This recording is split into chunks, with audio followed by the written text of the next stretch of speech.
2004 euro cup final വേദി.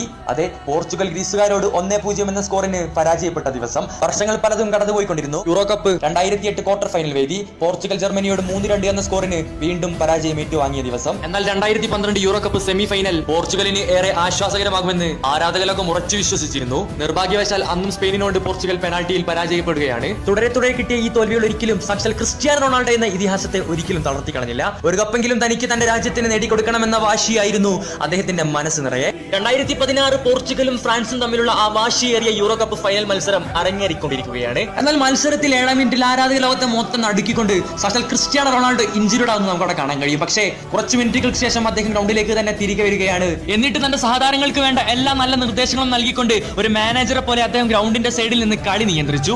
Yes, finally അദ്ദേഹത്തിന്റെ ആ നിയന്ത്രണം ഫലം കാണുകയാണ്. 109ാം മിനിറ്റിൽ ഇടന്റെ മനോഹരമായ ഒരു ഗോളിൽ പോർച്ചുഗൽ ഫ്രാൻസിനെ 1-0 എന്ന സ്കോറിന് വീഴ്ത്തിയിരിക്കുകയാണ്.